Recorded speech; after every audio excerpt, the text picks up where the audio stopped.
السلام علیکم ورحمۃ اللہ وبرکاتہ۔ ناظرین اور سامعین، ہم اخلاقی تعلیمات پر مبنی اس سلسلے میں آپ کو تہ دل سے خوش آمدید کہتے ہیں۔ اللہ تبارک و تعالیٰ سے دست دعا ہوتے ہیں کہ ہمیں حق کہنے کی توفیق عطا کرے اور پھر حق سن کر حق پر عمل پیرا ہونے کی توفیق دے۔ آج ہم بات کرتے ہیں اخلاق کی اہمیت کا۔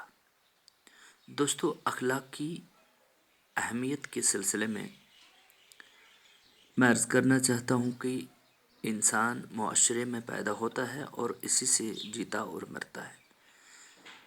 معروف فلسفی ارسطو نے انسان کو ایک معاشرتی جانور کہا ہے۔ ماں کی گود سے لے کر قبر کے آغوش تک اس کی زندگی سماجی رشتوں میں جڑی ہوئی ہے۔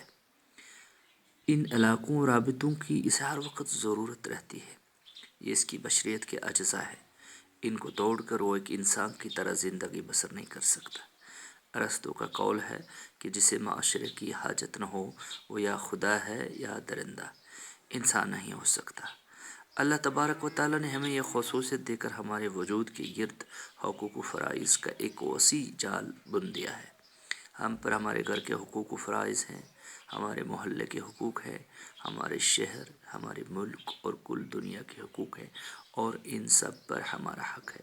جو شخص ان حقوق کو اور ذمہ داریوں کو برتنے میں جتنا زیادہ کامیاب ہو، اسے اتنا ہی زیادہ شریف، شائستہ اور معیاری شہری سمجھا جاتا ہے۔ ایک فرد اور دوسرے فرد یا افراد اور معاشرے کے رشتوں اور تعلقات کے عدل و انصاف اور ہمدردی و سلامتی کی بنیادوں پر رکھنے کے لیے دو چیزیں ہیں: قانون اور اخلاق۔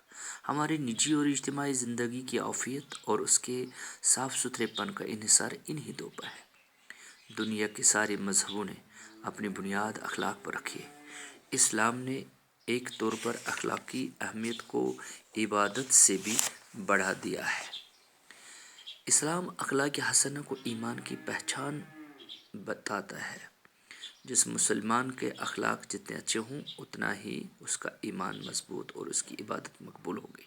لیکن اگر کوئی شخص ایمان کا دعوے دار ہو اور خدا کی عبادت کا بھی اہتمام رکھتا ہو مگر اخلاق کی دولت سے محروم ہو، اور اہل و عیال، اعزا و اقربا، دوست و احباب، پڑوسی، اہل وطن، انسانی برادری، حتیٰ کہ جانوروں تک سے جو اس کا تعلق ہے اسے اچھی طرح انجام نہ دیتا ہو، تو یہ عملی ثبوت اس بات کا ہوگا کہ اس کا ایمان اس کی زبان سے اتر کر اس کے دل کی گہرائیوں تک نہیں پہنچا ہے۔ وہ اگر ہمارا اخلاق ہماری ایمانی حالت کی کسوٹی ہے، ہم اپنے اخلاق کے آئینے میں اپنی روح کا عکس دیکھ سکتے ہیں۔ پیغمبر اسلام محمد مصطفیٰ صلی اللہ علیہ وآلہ وسلم کی احادیث میں اس طرح کے مضامین بکثرت آئے ہیں۔ میں چند ایک احادیث کا ترجمہ پیش کر کے اخلاق کی اہمیت کی وضاحت کرنا چاہتا ہوں۔ حضور علیہ الصلوۃ والتسلیم نے فرمایا، مسلمانوں میں کامل ایمان اس کا ہے جس کا اخلاق سب سے اچھا ہو۔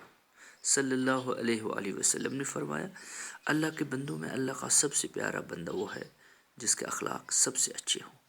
آپ صلی اللہ علیہ وسلم کا فرمانا ہے، لوگوں کو قدرت الہی کی طرف سے جو چیزیں عطا ہوئی ہیں ان میں سب سے بہتر اچھے اخلاق ہے۔ آپ کا دور نایاب اس طرح ہے، تم میں میرے سب سے پیارے اور مجھ سے سب سے قریب وہ ہیں جو تم میں خوش خلق ہے، اور مجھے ناپسند اور قیامت میں مجھ سے دور وہ ہوں گے جو تم میں بد اخلاق ہوں۔ اسی طرح آپ صلی اللہ علیہ وآلہ وسلم نے فرمایا، جس کی نماز اس کو برائی اور بدی سے باز نہ رکھے اس کی نماز نماز ہی نہیں۔ نبی علیہ الصلوۃ والتسلیم ایک موقع پر فرماتے ہیں، میں حسن اخلاق کی تکمیل کے لیے بھیجا گیا ہوں، اور کسی موقع پر فرمایا، اچھے خلق ہی کو اسلام کہتے ہیں۔ حسن اخلاق کی اہمیت کا اندازہ ان احادیث سے ہو گیا ہوگا۔ اچھے اخلاق ایمان کے لوازم ہی نہیں بلکہ وہ انسان کو ان بلندیوں تک بھی پہنچا دیتے ہیں جن تک وہ کثرت سے عبادت کر کے ہی پہنچ سکتا ہے۔ اور ارشاد نبوی صلی اللہ علیہ وآلہ وسلم ہے، انسان حسن خلق سے وہ درجہ پا سکتا ہے جو دن بھر روزہ رکھنے اور رات بھر نماز پڑھنے سے ملتا ہے۔ دوستو، اخلاق اہمیت پر بات ہوتی رہے گی انشاءاللہ۔ تو آ جائیے اخلاقی تعلیمات پر مبنی سلسلے کو آگے بڑھاتے ہیں۔ تو پہلا جو ہمارا اس کا ایپیسوڈ ہوگا وہ ہے صحبت الصالحین، نیک لوگوں کی صحبت۔ اس بارے میں حضرت ابو ہریرہ رضی اللہ تعالی عنہ نبی علیہ الصلوۃ والتسلیم سے ایک حدیث مبارک روایت فرماتے ہیں۔ شعبۃ الایمان بہقی، امام بہقی رحمۃ اللہ علیہ نے شعبۃ الایمان میں اس کو رکھا ہے۔ حدیث مبارک کا ترجمہ ہے، جب تم کسی بندہ کو اس حال میں دیکھو کہ اس کو زہد یعنی دنیا کی طرف سے بے رغبتی و بے رخی اور کم سخنی یعنی بیکار باتوں سے اپنی زبان کو محفوظ رکھنے کی عادت اللہ تعالیٰ نے عطا فرمائی ہے، تو اس کے پاس اور اس کی صحبت میں رہا کرو، کیونکہ جس بندے کا یہ حال ہوتا ہے اس کو اللہ تعالیٰ کی طرف سے حکمت کا القاء ہوتا ہے۔ اور وادی کشمیر کے انتہائی بزرگ عالم دین اور روحانی پیشوا علمدار شیخ نور الدین نورانی رحمۃ اللہ علیہ کا قول ہے، نندن سۭتین سانز کران لسزے پرزلک لگی شاہ ولگے کانز ڈیٹھن سۭتین سانز کران ژسزے اچ زن تمنن بانن منز۔ میں اس کو رپیٹ کر کے پڑھتا ہوں۔